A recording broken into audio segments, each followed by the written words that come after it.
नमस्कार दोस्तों, कैसे हैं आप सब। आप सभी का स्वागत है आपके अपने चैनल राजीव कॉम्पिटिटिव क्लासेस में। दोस्तों, आज के इस वीडियो में हम बीपीएससी हेडमास्टर हेड टीचर को लेकर अपडेट जानने वाले हैं।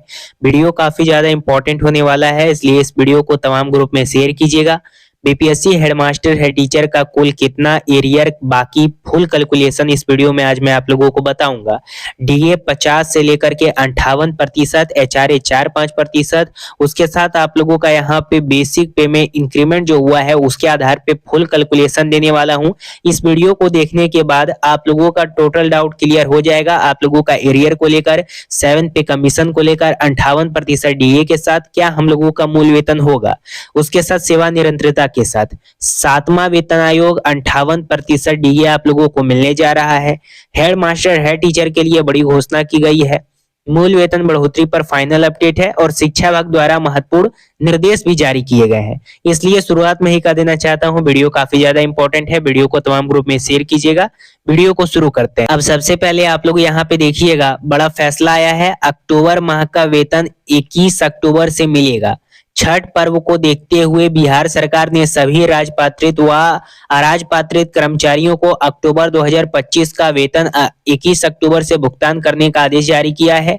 निर्वाचन आचार संहिता लागू होने के बावजूद भारत निर्वाचन आयोग ने शर्तों के साथ वेतन भुगतान की यहाँ पे आप लोगों का अनापत्ति दी है। सभी विभागों, जिलाधिकारियों और कोषागार अधिकारियों को आदेश के पालन का निर्देश दिया गया है। उसके साथ देखिएगा, शिक्षकों के वेतन भुगतान पर नई वीसी मीटिंग का आदेश है।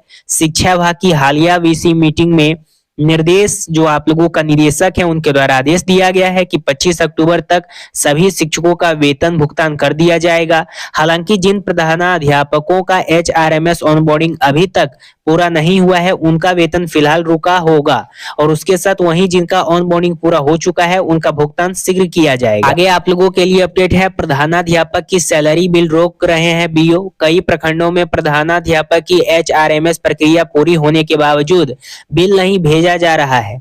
बीओ का कहना है कि जब तक विभागीय आदेश नहीं आएगा बिल नहीं भेजेंगे। इस वजह से वीसी आदेश और निदेशक के पत्र के बाद भी सैलरी भुगतान बाधित है। कई जिलों में कुछ शिक्षकों को सैलरी मिल चुका है जबकि अन्य का भुगतान रुका हुआ है। इसी कारण से बहुत सारे शिक्षक कहते हैं कि बहुत सारे अन्य जिले में 58% डीए के साथ मूल वेतन मिल रहा है, हमें अभी तक 58% डीए के साथ मूल वेतन नहीं मिल रहा है। इसका कारण यही है कि अभी आप लोगों को सैलरी ही नहीं मिला है। एडवांस सैलरी और एरियर भुगतान पर है। अक्टूबर एडवांस सैलरी और एरियर भुगतान को लेकर अभी स्थिति स्पष्ट नहीं है। शिक्षा विभाग जो है, विशिष्ट शिक्षक, प्रधानाध्यापक, BPSC TRE 1, TRE 2, TRE 3, basically जो विद्यालय अध्यापक हैं उन सभी शिक्षकों का एरियर भुगतान आधा अधूरा है। सरकार चाहे तो यह भुगतान कर सकती है, लेकिन वर्तमान में एरियर भुगतान की फिलहाल यहाँ पे प्रखंड स्तर पर लंबित है। कई जगह एरियर लिस्ट तैयार की जा चुकी है और प्रान नंबर व अकाउंट नंबर से भुगतान की तैयारी चल रही है। उसके साथ देखिएगा, एचआरएमएस अप्रूवल अब पटना से स्तर से होगा। नवीनतम जानकारी के अनुसार एचआरएमएस ऑनबोर्डिंग और अप्रूवल की प्रक्रिया अब पटना स्तर से जुड़ी की जा रही है। जिला स्तर पर डेटा इन एक्टिव मोड में भेजा जाएगा और वहां से डीपीओ डीओ के अप्रूवल के बाद पटना में अंतिम स्वीकृति दी जाती है। कई शिक्षकों ने बताया कि पटना से कॉल आने के बाद उनका एचआरएमएस खुलने लगा। जैसे यह पुष्टि हो गई है कि अप्रूवल अब सीधे राज्य स्तर से किया जा रहा है। अब देखिए, मैं आप लोगों को पूरा कैलकुलेशन बताता हूं कि आप लोगों का सैलरी किस प्रकार से बनेगा। सबसे पहले हेड टीचर का देखते हैं। इनका बेसिक पे 30,500 होगा, डीए 17,600 होगा, एचआरए 1,525 होगा, मेडिकल 1000 मिलेगा, ग्रॉस सैलरी 50,715 मिलेंगे। टोटल एनपीएस आप लोगों का 4819 होगा। गवर्नमेंट एनपीएस, गवर्नमेंट और सेल्फ आपके तहत जो कटता है, गवर्नमेंट के तहत जमा जो होता है ये आप लोगों का 6,747। टोटल आप लोगों का होता है जमा एनपीएस 11,566। जीआईएस आप लोगों का कटता है 30 और कैश इन हैंड सैलरी मिलता है 45,866 और टोटल प्रॉफिट होगा 57,432। ये किसके आधार पे है? अभी जो आप लोगों को सैलरी मिल रहा है, जो डीओ अभी आप लोगों का पास कर रहा है सैलरी 58% के स्तर से, उसका सैलरी है। अब यहाँ पे अगर हम हेडमास्टर का बात करें तो उनका बेसिक पे 35,000, DA 20,300, HRA 1750, medical 1000, gross salary 5850, self NPS 5530, government NPS 7742, total 13,272 और GIS 30। Cash in hand salary मिलेगा 52,490 और टोटल प्रॉफिट होगा 65,762।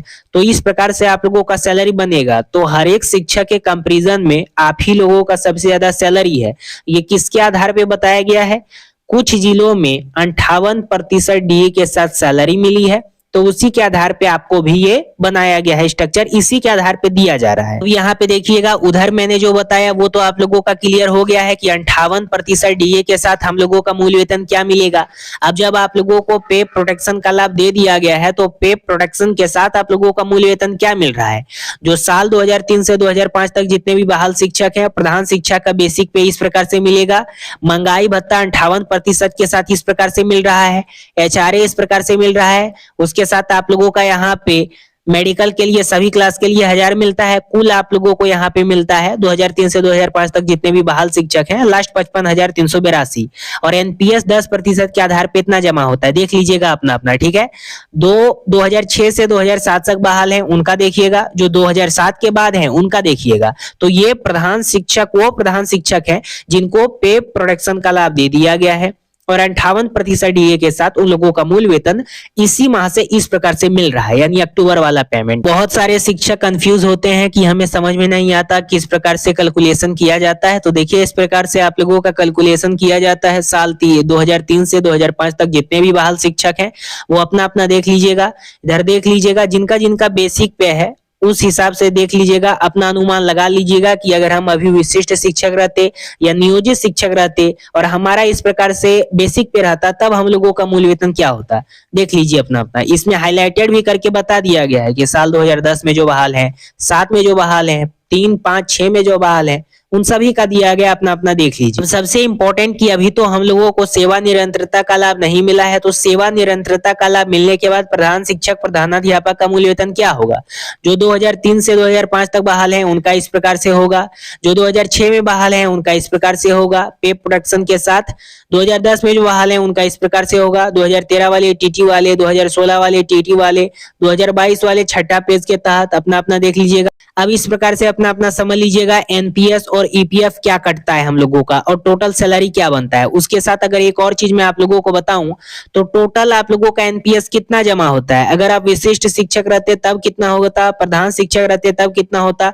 साल 2003 में जो बहाल है उनका 3600, 2006 वालों का 3600, 2010 वालों का 3600, सबका 3600 एनपीएस जमा होता है। ईपीएफ आप लोगों का कटौती होता है और एनपीएस अलग अलग जमा होता है हर एक शिक्षक का, गवर्नमेंट के तहत और आपके तहत। यानी टोटल जो आप लोगों का जमा होता है, सबसे ज्यादा अगर बात करें तो 2003 में जो बहाल है उनका सबसे ज्यादा जमा होता है, यानी 11,781 और सबसे कम किसका होता है 2022 वालों का, यानी जो छठा पेज के तहत चयनित हुए हैं उनका होता है 93। 2025 का 55% डीए के आधार पे जो अभी तक सैलरी मिल रही थी, उस आधार पे आप लोगों का यहाँ पे एरियर जून जुलाई वाला कितना जमा होगा। तो 2003 से 2005 तक जितने भी बहाल शिक्षक हैं उनका सैलरी और डीए में फिक्सेशन होने के साथ इस प्रकार से सैलरी बनेगा और सैलरी फिक्सेशन हो जाएगा 50% के आधार पे। इस प्रकार से एरियर आप लोगों का इतना बनेगा। जो 2006 में बहाल है उनका 50% आप लोगों का बनता है फिक्सेशन के साथ इतना इतना और एरियर आप लोगों का इतना होता है। उसी प्रकार से 2010 वालों का देखिए, 2013 वालों का देखिए, 2022 वालों का देखिए। तो इस प्रकार से आप लोगों का टोटल कैलकुलेशन है प्रधान शिक्षक के लिए, प्रधानाध्यापक के लिए, जो काफी ज्यादा इंपॉर्टेंट होता है। इस वीडियो को देखने के बाद आप लोगों को समझ में आ गया होगा किस प्रकार से हम लोगों का महंगाई भत्ता होता है, किस प्रकार से सैलरी में होता है विदाउट फिक्सेशन या आप लोगों का फिक्सेशन या प्रीचुअल तरीके से या फिर आप लोगों का लमसम या पेंशन के रूप में सभी क्राइटेरिया फुलफिल कर दिया गया है। आप लोगों को समझ में आ गया होगा किस प्रकार से सैलरी स्ट्रक्चर बनाया जाता है। बाकी चैनल पे नए हैं, चैनल को सब्सक्राइब कीजिएगा, बेल आइकन को प्रेस कीजिएगा। फिर मिलेंगे कोई अगले अपडेट के साथ। धन्यवाद।